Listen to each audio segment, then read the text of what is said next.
The morning sun filtered through the towering windows of Atlanta's municipal court as 17-year-old Marcus Johnson adjusted his crisp navy blue tie. His mother, Sarah Johnson, a hardworking nurse at Grady Memorial Hospital, sat nervously on the wooden bench outside courtroom 304, her hands clasped tightly in her lap. Marcus wasn't your typical teenager facing a traffic violation. With a 4.0 GPA at Benjamin Franklin High School and a passionate interest in law that began when he was just 12, he had already mapped out his future path to becoming an attorney. What made this morning particularly significant wasn't just the minor traffic ticket he'd received 2 weeks ago. It was the fact that he'd be appearing before Judge Robert Harrison. Judge Harrison's reputation preceded him throughout Atlanta's legal community. Known for his harsh demeanor and what many considered bias against young defendants, particularly those from minority communities, he had earned the nickname the Hammer among local attorneys. His 20-year tenure on the bench was marked by strict sentences and little patience for what he termed youthful excuses. As Marcus and his mother waited, they observed a steady stream of dejected defendants leaving the courtroom, some in tears, others shaking their heads in disbelief. Sarah reached for her son's hand, her voice barely above a whisper. "Maybe we should have hired that attorney after all." Marcus squeezed his mother's hand reassuringly. "Mom, trust me, I've been studying for this moment." What his mother didn't know was that Marcus had spent countless hours after school at Emory University's Law Library, participating in their special program for gifted high school students interested in legal studies. Under the mentorship of Professor James Chen, Marcus had absorbed knowledge like a sponge, particularly focusing on traffic law and civil rights. The bailiff's voice boomed through the hallway. "Case number 2025-421, Marcus Johnson." As Marcus rose, straightening his suit jacket, a birthday gift from his grandmother, he noticed a local news crew setting up their equipment in the corner of the courtroom. They were there for a high-profile case scheduled later that morning, but their presence would soon prove significant in ways none could predict. Inside the courtroom, the atmosphere was tense. The fluorescent lights cast harsh shadows across Judge Harrison's face as he peered down at the case file, his reading glasses perched on the tip of his nose. The judge's reputation for making examples of young defendants was about to be put to the test. "Another teenage speedster," Judge Harrison muttered audibly, not bothering to look up as Marcus approached the defendant's podium. "Let me guess, late for a party, or was it a video game release this time?" The courtroom fell silent, save for the soft whir of the news camera that had begun recording. The cameraman, initially setting up for later, couldn't resist capturing what appeared to be another of Judge Harrison's notorious interactions with young defendants. Marcus stood tall, his voice clear and steady. "Your Honor, good morning. I'm here regarding citation number 2025-421, and I'd like to represent myself in this matter, if the court permits." Judge Harrison finally looked up, his eyebrows rising as he took in the sight of Marcus in his well-fitted suit. A smirk played across the judge's face as he leaned back in his chair. "Oh, so we have a jailhouse lawyer here. Been watching too many law shows on television, son?" Several court officers shifted uncomfortably, recognizing the judge's familiar pattern of mockery. But what happened next would change the dynamic of the entire proceedings. "Actually, Your Honor," Marcus responded respectfully, "I've been fortunate enough to participate in Emory University's law program for gifted high school students. While I acknowledge I'm not a licensed attorney, I believe I understand the relevant statutes pertaining to my case, and I'm prepared to present my defense in accordance with court procedures." The judge's smirk faltered slightly, but his voice remained condescending. Well, looks like someone learned some big words. Very well, young man. Let's see how well your television law holds up in a real courtroom." He gestured dismissively for Marcus to proceed, catching the eye of the prosecutor who was already grinning at what they assumed would be an easy victory.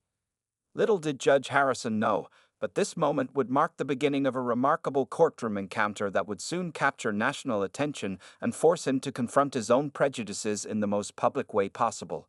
The camera continued rolling, its red light blinking steadily, as Marcus opened his folder and prepared to present his case. The stage was set for what would become one of the most talked-about court proceedings in Atlanta's recent history. The courtroom atmosphere grew tenser as Judge Harrison leaned forward, his gold-rimmed glasses catching the fluorescent light. "So, Mr. Johnson, enlighten us about your alleged traffic violation. And please, speak clearly. This isn't some rap music video. Several people in the gallery shifted uncomfortably at the judge's thinly veiled racist remark. The news cameraman zoomed in slightly, sensing the building tension in the room. Sarah Johnson's hands clenched tighter in her lap, but her son's composure never wavered. "Your Honor," Marcus began, his voice steady and clear, "I've been charged with running a red light at the intersection of Peachtree and Pine Street on February 5th at approximately 3:45 p.m. However, I have evidence that suggests otherwise." Judge Harrison interrupted with a dismissive wave. "Evidence? Let me guess, your friends are going to testify that you're a good kid who would never break the law?" His tone dripped with sarcasm as he made air quotes with his fingers. The prosecutor, Assistant District Attorney Linda Martinez, watched with growing discomfort. In her 15 years of prosecuting cases, she had witnessed Judge Harrison's behavior before, but something about this particular interaction felt different. Marcus maintained his professional demeanor. "No, Your Honor, I have traffic camera footage from the intersection, which I obtained through a proper FOIA request. Additionally, I have dash cam footage from my vehicle, which my mother insisted I install when I first got my license." The judge's smirk faltered momentarily. He hadn't expected this level of preparation. Recovering quickly, he launched into another attempt to belittle Marcus. "Oh, so your mama had to protect you with a camera? Couldn't trust you to drive responsibly on your own?" Instead of rising to the bait, Marcus responded with respect. "Actually, Your Honor, statistics show that dash cams reduce insurance rates and protect drivers from false accusations. I have those statistics here if the court would like to review them." A few muffled chuckles emerged from the gallery. Judge Harrison's face reddened slightly as he realized his mockery was backfiring. The news camera continued recording, capturing every moment of the increasingly tense exchange. "The court doesn't need your statistics, young man," Harrison snapped. "What we need is for you to understand the seriousness of this situation. This isn't some high school debate club." Marcus nodded solemnly. "I completely understand the seriousness, Your Honor. That's precisely why I prepared a thorough defense. Would you like me to proceed with presenting the video evidence?" Before the judge could respond, Officer James Peterson, who had issued the ticket, entered the courtroom and took his place at the witness stand. The officer glanced nervously between Marcus and Judge Harrison, having reviewed his bodycam footage the night before and realizing there might be discrepancies in his report. Judge Harrison seized the opportunity to shift focus. "Officer Peterson, please tell the court about this young man's attitude during the traffic stop. Was he disrespectful? Uncooperative?" Officer Peterson cleared his throat uncomfortably. "Actually, Your Honor, Mr. Johnson was extremely polite and professional during our interaction. He provided all requested documentation promptly and remained courteous throughout the encounter." The judge's face darkened. This wasn't going according to his usual script. He turned back to Marcus, his voice taking on an edge of frustration. "Well, Mr. Johnson, since you seem to think you're qualified to practice law, perhaps you'd like to cross-examine the officer." "Yes, Your Honor, I would," Marcus replied calmly, retrieving a neatly organized folder from his briefcase. "I prepared several questions regarding the incident, all within the scope of appropriate cross-examination." The news cameraman adjusted his position slightly, ensuring he captured both Marcus's composed demeanor and Judge Harrison's increasingly agitated expression. In the gallery, Sarah Johnson sat straighter, pride beginning to replace her earlier anxiety as she watched her son handle himself with dignity despite the judge's attempts to humiliate him. The courtroom fell silent as Marcus organized his papers. Judge Harrison drummed his fingers impatiently on his desk, not realizing that his next few actions would soon become the subject of national discussion and potentially threaten his judicial career. The stage was set for a cross-examination that would change everything, and not a single person in that courtroom could predict just how far the ripples of this moment would spread. The clock on the wall ticked steadily forward, marking the moments before Marcus would begin his questioning and set in motion a series of events that would make legal history in Atlanta. Marcus stood confidently at the podium, his questions for Officer Peterson organized neatly before him. The entire courtroom seemed to hold its breath as he began his cross-examination, his voice clear and professional. "Officer Peterson, could you please state the exact time you observed my alleged traffic violation?" Marcus asked, holding a printed photograph in his hand. According to my report, it was 3:45 p.m., Officer Peterson replied, shifting slightly in his seat. Marcus nodded thoughtfully. And could you describe the weather conditions at that time? It was a clear day, good visibility, the officer stated. Your Honor, permission to approach with Exhibit A, Marcus requested politely. Judge Harrison waved his hand impatiently. Make it quick, Mr. Johnson. Some of us have real cases to handle today. Marcus presented the photograph to Officer Peterson. This is a weather report from February 5th, showing heavy rain between 3:30 and 4:00 p.m. in the area where the violation allegedly occurred. How do you explain the discrepancy between your testimony about clear weather and this official meteorological record? The officer's face reddened slightly as murmurs rippled through the courtroom. Judge Harrison leaned forward, his expression darkening. Mr. Johnson, are you suggesting that a sworn officer of the law is lying? Not at all, Your Honor, Marcus responded smoothly. I'm simply establishing that human memory can be fallible, and that's why we rely on documented evidence. He turned back to Officer Peterson. Officer, would you please read the timestamp on your body camera footage from the traffic stop? The officer consulted his notes reluctantly. The timestamp shows 4:15 p.m. And approximately how far is the intersection of Peachtree and Pine from Atlanta Central High School? Marcus continued. About 3 miles, Officer Peterson answered. Marcus retrieved another document from his folder. I have here my school attendance record for February 5th, showing I was in AP Chemistry until 3:55 p.m., signed by my teacher, Dr. Williams. Given that the distance between the school and the intersection is 3 miles, how could I have been running a red light at 3:45 p.m. while simultaneously being in class? Judge Harrison interrupted sharply. This is becoming absurd. A teacher's note doesn't prove anything. They could have written it today. The news cameraman zoomed in on the judge's reddening face, capturing his growing frustration. Assistant D.A. Martinez stood up, her expression concerned. Your Honor, in light of this evidence, the state may need to review. Sit down, counselor. Judge Harrison snapped. Mr. Johnson, you may think you're clever with your weather reports and attendance records, but this court won't be manipulated by a teenager's tricks. Marcus remained unruffled. Your Honor, I also have traffic camera footage from the intersection obtained through proper channels. Would the court like to review it? The judge's gavel crashed down. Enough. This is my courtroom, and I won't have some street smart kid making a mockery of our justice system.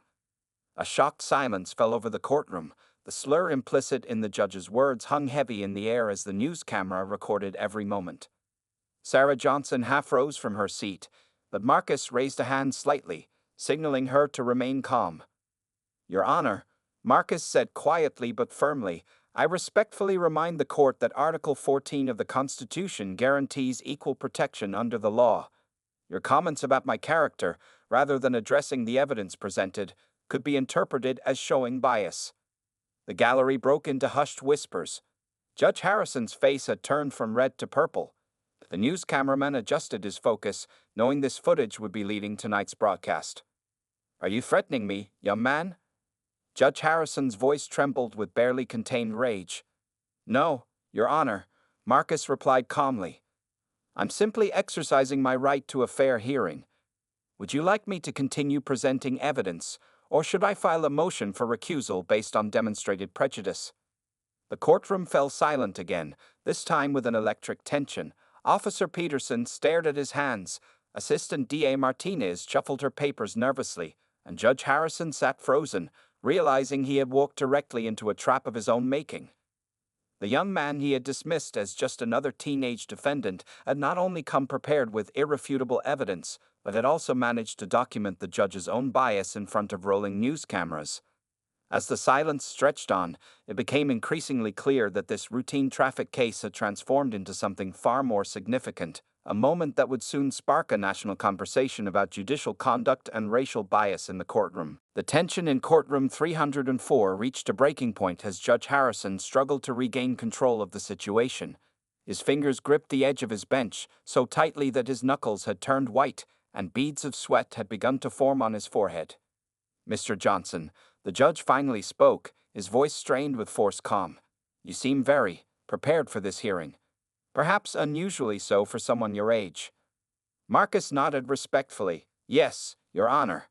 As I mentioned earlier, I participate in Emory University's law program. Would you like to see my credentials from Professor Chen?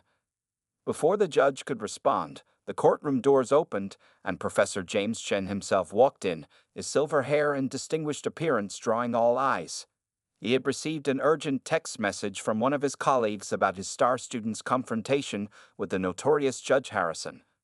Your Honor, Professor Chen addressed the court. If I may approach. Judge Harrison's expression flickered between surprise and growing concern. Professor Chen was well known in Atlanta's legal community, and his presence added another layer of legitimacy to Marcus's defense. Professor Chen, the judge acknowledged stiffly, this is highly irregular. So is the treatment this young man has received in your courtroom today, Professor Chen replied firmly. I've been watching the live stream from my office, and I felt compelled to come witness this in person. The news cameraman panned between the professor, Marcus, and the increasingly uncomfortable judge. The story had grown beyond a simple traffic case. It was now about systemic bias, judicial misconduct, and the triumph of preparation over prejudice. Marcus seized the moment to continue his defense. Your Honor, I'd like to present my final piece of evidence. He held up a small USB drive. This contains synchronized footage from my dashcam, the traffic camera, and Officer Peterson's body camera. When viewed together, they clearly show that my vehicle was well behind the intersection when the light changed. Assistant DA Martinez stood up again. Your Honor, in light of this additional evidence and the circumstances surrounding this case, the state moves to dismiss all charges against Mr. Johnson. Judge Harrison found himself cornered. With news cameras rolling, a respected law professor present, and clear evidence of both the defendant's innocence and his own misconduct, his options were limited. His previous tactics of intimidation and dismissal had backfired spectacularly. Furthermore, Marcus continued with unwavering composure. I prepared a brief analyzing 15 similar cases from your court over the past 6 months, showing a concerning pattern of disparate treatment based on defendants' age and race. The gallery erupted in hushed conversations.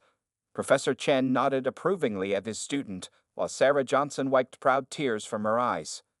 The news cameraman zoomed in on Judge Harrison's face as the full impact of the situation hit him. This case isn't just about a traffic violation anymore, is it, Mr. Johnson? Judge Harrison asked quietly, his earlier arrogance deflated. No, Your Honor, Marcus replied. It's about justice being truly blind. It's about ensuring that every person who enters this courtroom, regardless of their age or appearance, receives fair treatment under the law. The courtroom fell silent as Judge Harrison removed his glasses and rubbed his temples. When he looked up again, his demeanor had changed completely. The powerful, intimidating figure who had mockingly dismissed Marcus at the beginning of the hearing was gone, replaced by a man who realized he had been outmaneuvered by a teenager who simply asked to be treated fairly. Motion to dismiss granted, Judge Harrison declared, his voice barely above a whisper. Mr. Johnson, you have presented your case with exceptional skill and professionalism. This court apologizes for any inappropriate comments made during these proceedings. As Marcus gathered his materials, Professor Chen approached him with a proud smile. Excellent work today, Marcus, though I suspect this isn't quite over yet. Indeed, in the back of the courtroom, several members of the State Judicial Ethics Committee had quietly entered, their expressions grave as they observed the final moments of the hearing. The video footage of Judge Harrison's conduct would soon become a catalyst for a broader investigation into judicial bias in the Atlanta court system. Marcus had come to court that day expecting to defend himself against a traffic ticket. Instead, he had sparked a movement that would force the entire judicial system to confront its deeply rooted prejudices. As he left the courtroom with his mother and mentor, the cameras followed, capturing the moment that would soon make headlines across the country. By evening, the video of Marcus's courtroom confrontation with Judge Harrison had gone viral. Local news stations interrupted their regular programming to show clips of the remarkable exchange, while social media platforms exploded with comments and shares. In the bustling newsroom of Atlanta's Channel 4, veteran reporter Lisa Chen sat at her desk, reviewing the footage for the 5th time. As the station's legal correspondent, she knew she had witnessed something extraordinary. Her fingers flew across the keyboard as she prepared her evening report. In an unprecedented turn of events today, 17-year-old Marcus Johnson not only successfully defended himself against a traffic violation, but also exposed what appears to be a pattern of judicial misconduct in Atlanta's municipal court. The story had caught fire faster than anyone expected. Law professors from across the country were calling in to comment on the case. Civil rights organizations began examining Judge Harrison's past rulings, and legal blogs were already publishing detailed analyses of Marcus's brilliant defense strategy. Meanwhile, at the Johnson household, Marcus sat at the kitchen table with his mother, Professor Chen, and surprisingly, Officer Peterson, who had asked to speak with them privately after the hearing. "I need to apologize," Officer Peterson said, his hands wrapped around a cup of coffee Sarah had offered him. "I should have reviewed my body cam footage more carefully before the hearing. The timestamp inconsistency. I never meant to file an incorrect report." Marcus nodded understanding. "Everyone makes mistakes, Officer Peterson. What matters is acknowledging them and making things right." Professor Chen smiled at his student's maturity. "Marcus, several law schools have already contacted me about you. Yale, Harvard, Stanford, they're all very interested in what happened today." Sarah wiped away fresh tears of pride, but her joy was interrupted by a breaking news alert on their television. The anchor's voice filled the room. "Breaking news. The State Judicial Ethics Committee has announced an immediate investigation into Judge Robert Harrison's conduct. Sources say the committee has received hundreds of complaints since this morning's viral video." The doorbell rang, interrupting the broadcast. Sarah opened the door to find Lisa Chen from Channel 4, along with representatives from major national news networks. "Marcus," Lisa called out, "would you be willing to share your story with our viewers? People need to hear how you prepared for this case." Before Marcus could respond, his phone buzzed with a notification. The American Civil Liberties Union had posted a statement praising his courage and requesting a meeting to discuss other cases from Judge Harrison's court. Professor Chen placed a protective hand on Marcus's shoulder. "Perhaps we should handle this systematically. Marcus has already demonstrated his ability to organize evidence and present a compelling case. Why don't we apply those same skills to managing this media attention?" Marcus nodded thoughtfully. "We need to keep the focus on the larger issue. This isn't about me outsmarting a judge. It's about ensuring equal justice for everyone." As if to underscore his point, messages began pouring in from other young defendants who had faced similar treatment in Judge Harrison's courtroom. Their stories painted a disturbing pattern of bias and misconduct that had gone unchallenged for years. Sarah watched her son handle the growing attention with the same calm dignity he'd shown in court. "I always knew you were special, Marcus, but today you changed things for a lot of people." Officer Peterson stood to leave, posing at the door. "You know, in all my years on the force, I've never seen anything like what happened today. You didn't just win a case, son. You started a conversation that's been needed for a long time." As evening settled over Atlanta, the Johnsons' phone continued ringing with calls from journalists, lawyers, and activists. The story had struck a chord that resonated far beyond a simple traffic court hearing. It had become a symbol of hope for those who had long suffered under biased treatment in the justice system. Marcus sat in his room later that night, reviewing the day's events in his journal. His final entry read, "Today wasn't about proving I was right. It was about proving that justice should be the same for everyone, regardless of who they are or what they look like. This is just the beginning." Outside his window, news vans lined the street, their satellite dishes reaching into the dark sky, ready to broadcast tomorrow's developments to an eagerly waiting nation.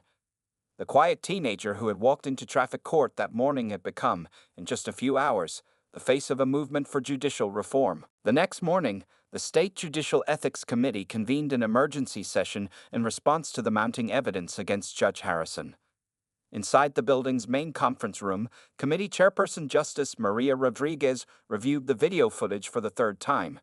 Her colleagues sat in stunned silence as they watched Judge Harrison's discriminatory comments and Marcus's composed responses. "In my 30 years on the bench," Justice Rodriguez declared, "I've never seen such a clear documentation of judicial misconduct, or such remarkable composure from a defendant facing it." Meanwhile, at Emory University Law School, Marcus sat in Professor Chen's office, surrounded by case files that other students and community members have brought forward. Each folder contained similar stories of biased treatment in Judge Harrison's courtroom. "Look at this pattern," Marcus said, organizing the files by date. "In the past year alone, there are over 50 cases where minority defendants received harsher sentences than their white counterparts for identical offenses." Professor Chen nodded gravely. "Your case opened the floodgates, Marcus. People who were afraid to speak up before are finding their voices."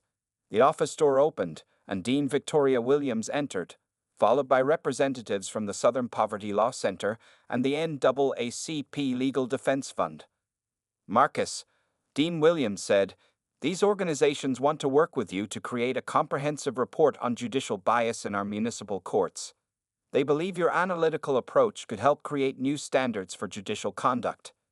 Before Marcus could respond, his phone buzzed with an urgent message. Judge Harrison had called an unexpected press conference. At the courthouse steps, Judge Harrison stood before a forest of microphones, his usual confidence replaced by visible discomfort. The news cameras that had captured his arrogance the day before now recorded a very different man. "Yesterday," he began, his voice shaking slightly, "I was confronted with evidence of my own prejudice in a way I couldn't ignore or dismiss. A young man whom I had prejudged and attempted to humiliate showed me, and the world, what true justice should look like." The crowd murmured as Judge Harrison continued, "I am announcing my immediate resignation from the bench. Furthermore, I am requesting a complete review of all cases I presided over in the past 5 years." Back at Emory, Marcus watched the press conference on a laptop, surrounded by Professor Chen, civil rights attorneys, and student activists. The room erupted in surprised discussions, but Marcus remained thoughtful. "This isn't just about one judge," he said quietly, but with conviction. "It's about changing the system that allowed this to happen in the first place." Sarah Johnson, who had taken the day off work to support her son, squeezed his shoulder proudly. "And you've started that change, baby." The afternoon brought more developments. The State Bar Association announced the formation of a task force on judicial reform, with Professor Chen appointed as chair. More surprisingly, they requested Marcus serve as a student consultant, citing his extraordinary understanding of legal principles and commitment to justice. Local community leaders began organizing town halls to discuss experiences with the court system. The first meeting was scheduled for that evening at the community center, and Marcus had been invited to speak. As he prepared his remarks, Marcus remembered something his grandmother had told him. Sometimes it takes a small stone to start an avalanche. The story had grown beyond Atlanta. National news networks were running special reports on judicial bias, using Marcus's case as a launching point for broader discussions about reform. Legal experts praised his methodical approach to exposing systemic prejudice, while civil rights leaders highlighted the significance of a teenage student achieving what teams of lawyers had struggled to prove. Professor Chen found Marcus in the law library later that afternoon, already researching similar cases from other jurisdictions. "You know," the professor said, sitting beside his student, "what happened yesterday wasn't just about winning a case. You've created a template for holding the justice system accountable." Marcus looked up from his research, his expression serious. "Yesterday was just the beginning, Professor. There's so much more work to do." As evening approached, Marcus gathered his materials for the town hall meeting. His simple traffic court defense had evolved into something far more significant, a movement for genuine judicial reform that would impact thousands of lives. The quiet strength that had helped him face down Judge Harrison would now help him lead a fight for systemic change in the American justice system. The community center auditorium was packed beyond capacity for the town hall meeting. People lined the walls, sat in the aisles, and crowded the doorways. Local residents, legal professionals, and activists had come together to share their experiences and discuss the changes needed in the judicial system. Marcus stood at the podium, his voice clear and steady as he addressed the crowd. What happened in Judge Harrison's courtroom wasn't just about one traffic ticket or one biased judge. It was about a system that had forgotten its fundamental purpose, to provide equal justice for all. In the audience, familiar faces from the previous day's court session nodded in agreement. Officer Peterson sat near the back, still in uniform after his shift, listening intently. Assistant DA Martinez had also come, carrying a thick folder of cases she wanted to review. Since yesterday, Marcus continued, over 300 people have come forward with similar stories of facing prejudice in our courts. Each story represents a crack in the foundation of justice, but together, they give us the evidence we need to rebuild that foundation. Professor Chen watched his student with pride as Marcus outlined a clear, actionable plan for reform. The young man who had impressed him in the law program was now emerging as a natural leader in the fight for judicial accountability. Suddenly, an unexpected figure appeared at the back of the hall, Judge Harrison himself, without his robes, dressed in a simple suit. The room fell silent as he made his way to the microphone during the public comment section. "I came here tonight," Harrison said, his voice heavy with emotion, "not to defend myself, but to learn.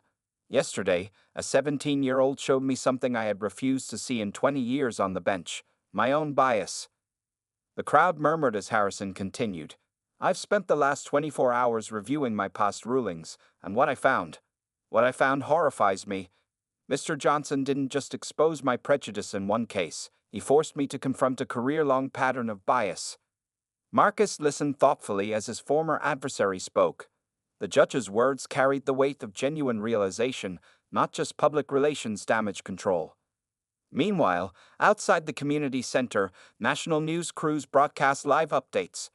Social media platforms buzzed with clips from the meeting, and hashtag #JusticeReform and hashtag #MOCKS were trending nationwide.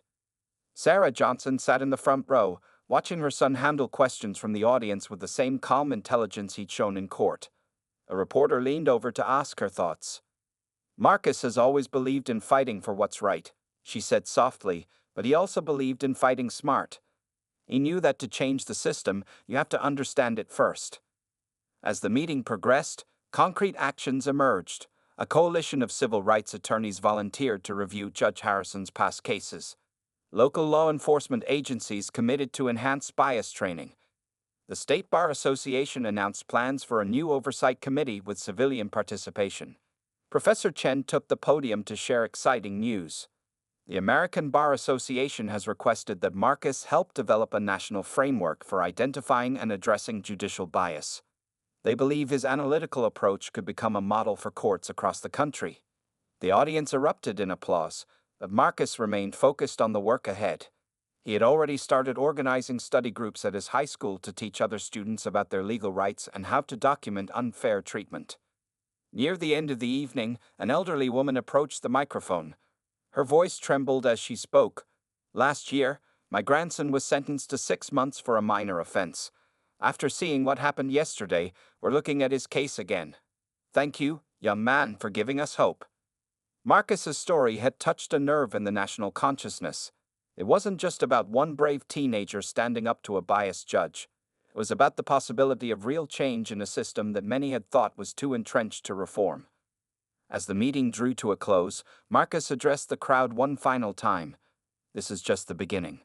Real change takes time, dedication, and unity. But most importantly, it takes people willing to stand up and say, 'This isn't right, and here's the evidence to prove it.'" The audience rose in a standing ovation, not just for Marcus's words, but for the movement he had sparked. In just 2 days, a routine traffic stop had evolved into a nationwide conversation about justice, bias, and the power of one well-prepared person to catalyze change. 1 month after the historic courtroom confrontation, Marcus Johnson stood before a much larger audience in Washington, D.C. He had been invited to testify before the Senate Judiciary Committee on Judicial Reform and Accountability. The same calm demeanor that had served him well in Judge Harrison's courtroom now commanded the attention of national lawmakers. What began as a simple traffic ticket, Marcus testified, revealed a deeper truth about our justice system. When we document injustice systematically and present it clearly, change becomes not just possible, but inevitable. The changes sparked by Marcus's case had spread far beyond Atlanta. 27 states had already adopted new guidelines for monitoring judicial conduct, using the analytical framework Marcus had developed with Professor Chen. The Marcus method, as it had become known, provided a clear system for identifying patterns of bias in judicial decisions. Back in Atlanta, the transformation was even more dramatic. The The review of Judge Harrison's cases had led to the overturning of over 200 convictions where bias had influenced the outcomes. The former judge himself had become an unexpected ally in the reform movement, traveling to speak about his own journey of recognition and change. Sarah Johnson watched her son's Senate testimony on television from her break room at Grady Memorial Hospital, surrounded by supportive colleagues. One of the nurses turned to her with tears in her eyes. "Your son didn't just win his case, he changed the whole game." At Emory University Law School, Professor Chen had created a new program inspired by Marcus's approach. The Johnson Initiative for Judicial Accountability trained law students and community advocates in monitoring court proceedings and documenting patterns of bias. The program had already spread to law schools across the country. Officer Peterson had also been transformed by the experience. He now led training sessions for fellow officers on recognizing and addressing implicit bias in law enforcement. His presentations always began with the dashcam footage from Marcus's case, using it to demonstrate the importance of accurate documentation and honest self-reflection. Marcus's high school classmates had been inspired as well. The legal rights study group he started had grown into a nationwide network of youth advocates. Students across the country were learning how to document their experiences with the legal system and advocate for change in their communities. Assistant DA Martinez had been promoted to head a new division focused on reviewing cases for potential bias. "Marcus showed us that justice isn't just about following procedures," she often said. "It's about ensuring those procedures serve everyone equally." As Marcus concluded his Senate testimony, he shared the vision that had guided him from the beginning. True justice requires more than good laws. It requires vigilance, documentation, and the courage to speak up when those laws are applied unfairly. The committee members listened intently as this poised young man, not yet old enough to vote, outlined specific recommendations for judicial reform. His proposals combined technological solutions with human oversight, creating a system of checks and balances that could help prevent future abuse of power. Later that evening, at a small dinner with civil rights leaders and reform advocates, Marcus reflected on the whirlwind month.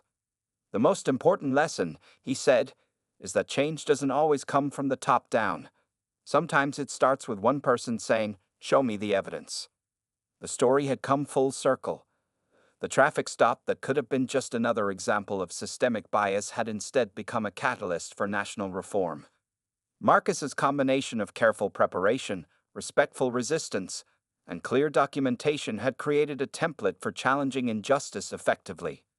As he prepared to return to Atlanta, Marcus received news that would ensure his work would continue. Full scholarships offered from multiple top law schools, all eager to support the young man who had already done so much to advance the cause of justice. Sarah hugged her son tightly after his testimony. "Your father would be so proud," she whispered, referring to the man who had taught Marcus to stand up for what was right before passing away when Marcus was young. The final chapter of this story was really just the beginning.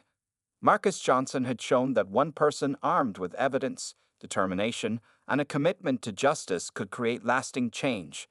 His case would be studied in law schools, cited in judicial reform efforts, and remembered as the moment when a 17-year-old taught the legal system its own most important lesson, that justice must truly be blind to be just.